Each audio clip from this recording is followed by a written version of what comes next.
In late October 2013, I was in Amsterdam attending the launch of the first electric BMW, the i3. 9 years later, to the week, I'm somewhere near Palm Springs, and here next to me is the 6th electric BMW, which is called the i7, and it completely ruins my opening line, so just roll the intro.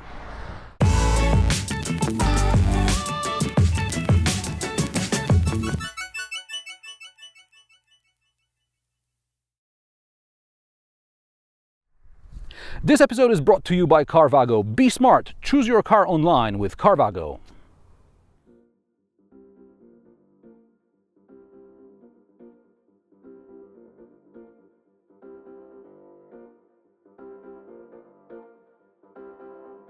I forgive BMW. Overall, the exclusively electric models are the i3 and the iX. Other models have their combustion engine and hybrid counterparts.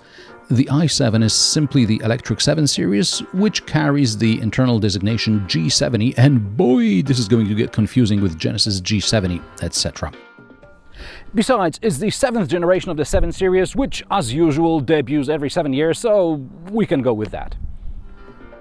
The BMW 7 Series G70 is offered only in an extended wheelbase version. There were several factors behind this decision. For example, one of the top markets for BMW is China, where you're supposed to be driven in a limousine and space in the back counts more than the space in the front.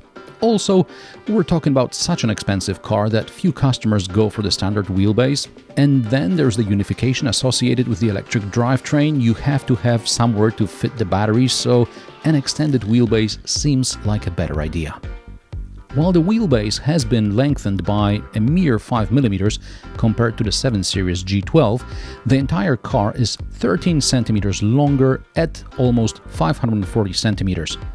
The new 7 Series is thus 10 cm longer than the S-Class V223 and significantly larger than the electric Mercedes-Benz EQS. The width is now 195 centimeters and the height is almost 155 centimeters. The batteries had to be hidden somewhere.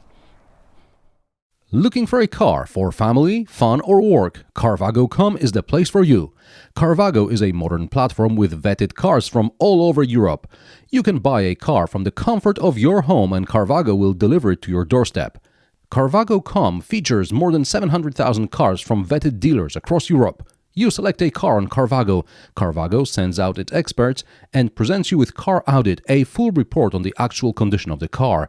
Car Audit keeps track of 270 technical points, includes photos as well as final evaluation by a Carvaggo certified technician. Next, you simply select financing and delivery options, you sign a deal with Carvaggo, and Carvaggo buys the vetted car for you. You have 14 days after delivery to test drive and return the car without giving a reason. The price also includes up to 12 months warranty depending on the region. So, what's your car from Carvaggo going to be like? And now let's talk about the design, because that's what the internet is for. I don't know where to start. How about the headlights? I have a feeling that BMW's large radiator grille fades next to those Swarovski crystals, even if at night the grille can be lit up as well, like a Christmas tree. From the side it's okay, the car looks consistent. I'll even survive the door handles because it's the least annoying variant of electric door handles to me. It's the rear that shows the most, in my opinion, how tall the new 7 Series is. And then there is the optional two-tone exterior. While it looks good on a Rolls-Royce, I'm not convinced by BMW's take on it. What do you think? The comment section is all yours. I'll start with the tour of the interior from the rear, because this is where most new features have appeared compared to other BMW models. While in the previous generation there were optional individual passenger displays and a tablet in the armrest to control the seats and the blinds, which was easier to do manually because the tablet kept losing connection. Here BMW decided to put smartphone-sized touchscreens on the doors. You can use them to set the seat position, activate the massage function, or control the infotainment or entertainment system. How about a 31.3-inch screen with a 32:9 aspect ratio and 8K resolution? With built-in 5G connectivity, you can watch movies from your favorite streaming services. By the way, do you know this guy? Also, The Bowers & Wilkins Diamond Surround sound system now supports 4D audio. The seats and headrests can vibrate, enhancing the sensation of the sounds being played to you. And if you don't want to watch movies or play sounds, you can look up at the sky through the standard panoramic roof, or just cover it up. Now, as you can see, the rear seat is transforming into a business class lounge seat, which I really enjoy. And in the back it's quite comfortable, and to be honest, you don't really feel the speed and the maneuvers that my partner today is performing. So I'm absolutely chilled back here, and yeah, I'm enjoying the scenery, I'm enjoying the entertainment, I'm enjoying how quiet this cabin is. Brilliant. Sip of water, and yeah, I'll just take a nap. The jet lag is catching up with me.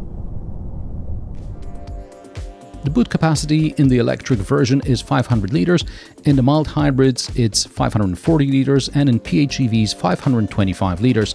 To give you some context, the boot on the 5 Series has 530 liters. In the previous 7 Series it was 515 liters, except for the PHEV, which had 400 liters boot capacity. The Mercedes-Benz EQS has more than 600 liters boot capacity.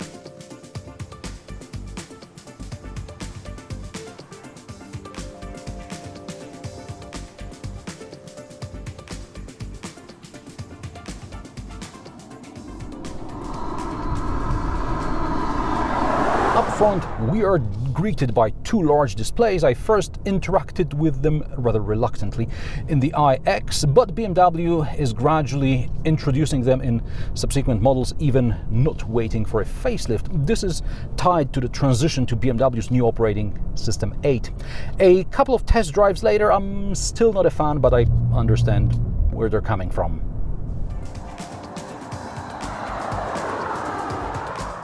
Even the climate control settings are now on the display. At least the basic temperature toggles are on top, but the further you go into the woods, the darker it gets. Someday I'll get used to it like I did to the BMW OS 7, and then BMW will change things again.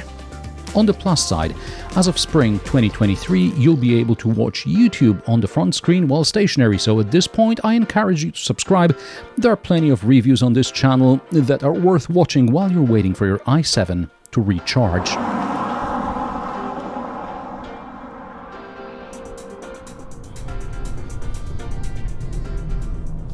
The gear shift lever has been replaced with a, use your imagination, a growing number of cars don't need a lever because with the manual transmissions disappearing, the physical connection between the gearbox is no longer necessary and nothing needs to stick out of the center console anymore.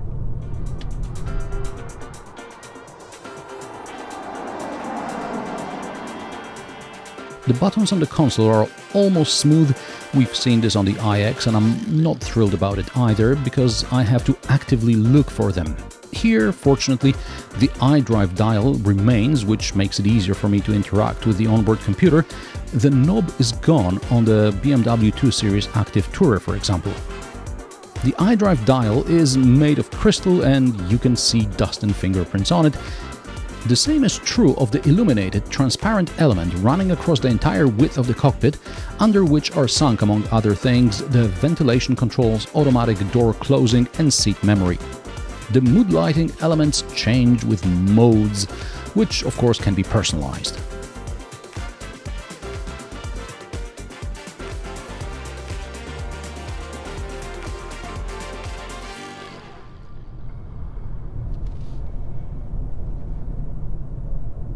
It's impressive visually, especially in a brand new clean car, but I have a feeling that with your BMW 7 Series you will have to hire a person responsible for daily cleaning of the interior.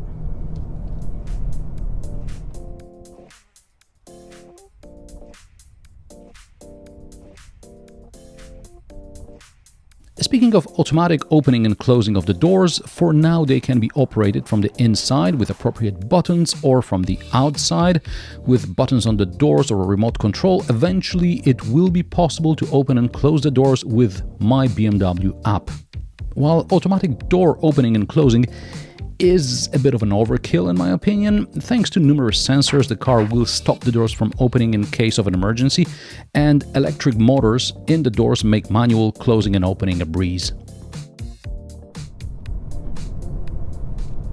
The two-spoke minimalist steering wheel is like in the iX as well. I like the way it looks. I'm less impressed with the minimalist controls because even to turn on the steering wheel heating, you will have to click through the climate control menu on the display. And I bet it's possible to set rules to make the steering wheel heating turn on and off depending on the temperature, weather, etc. But I would just like to turn on or off my heated steering wheel.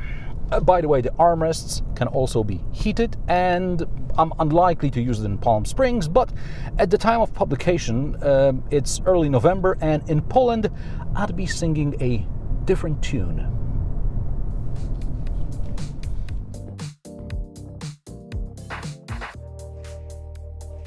Let's talk the engine range, and I'll start with what we won't get in Europe: the 735i, the 740i, the 760i xDrive. These are 6- and 8-cylinder gasoline mild hybrids.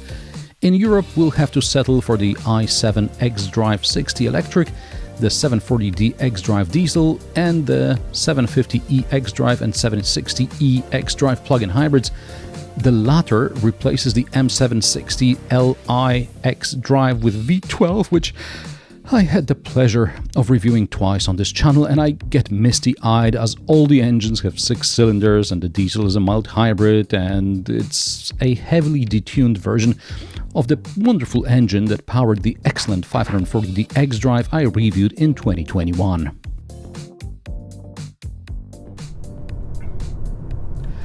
As a consolation, I should add that the i7 M70 xDrive is also in the cards. Only preliminary performance figures have been released but BMW says that this car will have well over 600 horsepower, 1000 Nm of torque, and a 0 to 100 km/h time of less than 4 seconds. Since this is supposed to be the most powerful road-going BMW ever, I'm assuming it'll need to crank out 3.6 seconds to surpass the pre-facelift V12 7 Series. Depending on the powertrain variant, the BMW 7 Series can tow trailers weighing up to 2,100 kilograms. The i7 xDrive60 I'm driving today has 2 electric motors. The front one generates 258 and the rear one 313 horsepower. In total, there is 544 horsepower and 745 Nm of torque. The time from 0 to 100 km/h should be 4.7 seconds. I promise to verify this result later on when I get the car for testing in Poland. Top speed is limited to 240 km/h. And at that speed you certainly won't get the sub 20 kWh per 100 km promised by the manufacturer, nor the range of up to 625 km. The batteries are nearly 102 kWh net, so those 625 km will depend on the route and the road conditions.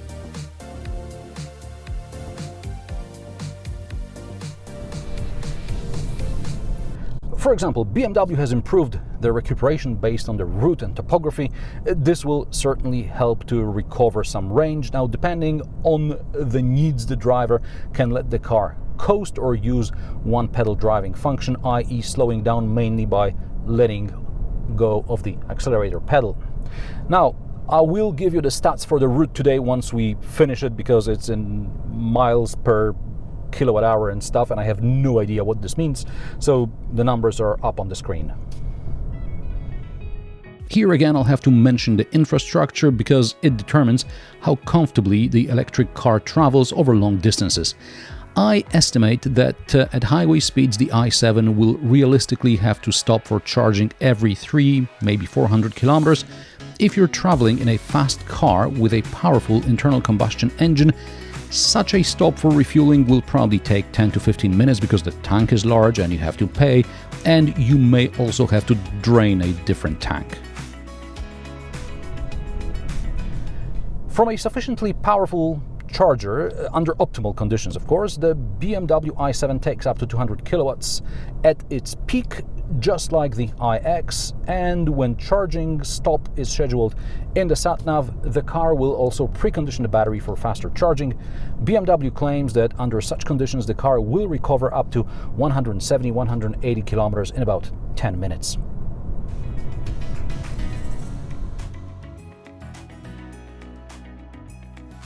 There are several problems here. First, the peak is relatively short, especially compared to the Mercedes-Benz EQS. Secondly, depending on the region, suitably fast chargers may be hard to come by, so 10 minutes by the charger may get you a lot less distance. Good thing YouTube is coming to your front infotainment screen. But assuming you don't make long trips with your electric BMW, and really for now, for long trips, I'd stick with a diesel, the i7 can also be charged relatively quickly at home or in the office. It takes up to 22 kilowatts from a suitably powerful wallbox, which means a full battery in about 5 hours. Of course, along with your electric BMW, you get access to BMW charging program, which allows you to use various charging networks at preferential rates and pay a single invoice at the end of the month. It's also worth noting the differences in road conditions in different parts of the world.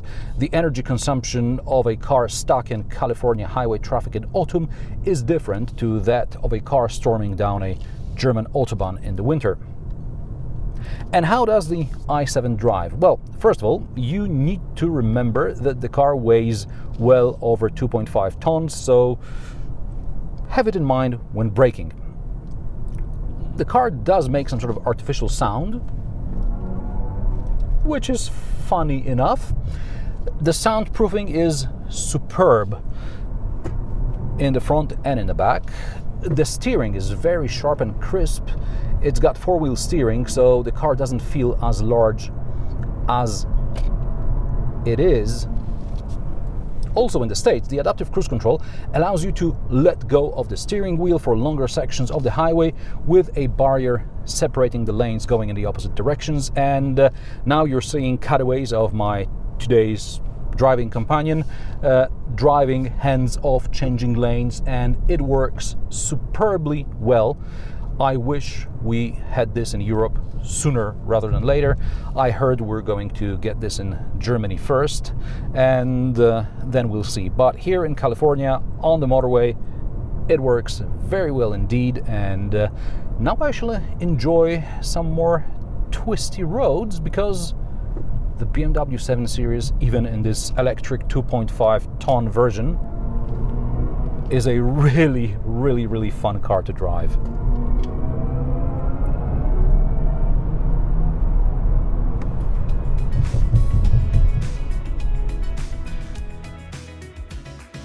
In addition, in some regions, at intersections with large number of traffic lights, the car should recognize the red light and stop. At more complicated junctions, the owner will have to confirm whether the car has recognized the signs correctly. The car also reminds the driver when the light turns green. As in earlier BMW models, the parking assistant can automatically reverse the last 50 meters along its tracks. In the professional version, this is now up to 200 meters. The parking assistant will now also park itself in indicated spots. The driver doesn't have to touch the pedals or the steering wheel or change gears. Remote parking using the My BMW app is also due in 2023.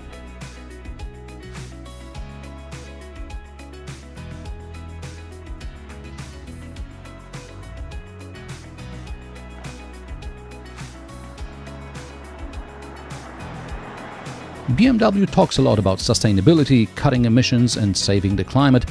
BMW claims, among other things, that by reducing emissions during the production throughout the supply chain, the i7 xDrive60 contributes 33% less to the climate warming over its lifetime than the equivalent 740D xDrive with the current energy mix. And if only energy from renewable sources were used for charging, the electric 7 Series is as much as 58% less harmful to the climate than a diesel. I hope I got that right and I explained it fairly clearly. Whether that's relevant to you or not is another matter, as the diesel 7 Series prices start at €114,000, the plug-in hybrid at €123K, and the electric at €136,000. As a limousine, the new BMW 7 Series takes luxury and comfort to another level. There are places in the world where it'll do well as an EV, but in Europe, I have mixed feelings because, in my opinion, where electric cars do best, i.e. in the cities, first of all, we don't need big limos, and secondly, car traffic should be reduced in general. But this, like convincing a CEO of a large corporation to use public transport or ride a bicycle to work, is a topic for a longer discussion, which I invite you to in the comment section below this video. If you like my sarcastic, down-to-earth and possibly mildly amusing car reviews, join me every Friday at 3 p.m. Central European Time, and don't forget to subscribe and like this video as it helps me with the YouTube algorithm. Thanks for watching, and I will see you in the next one.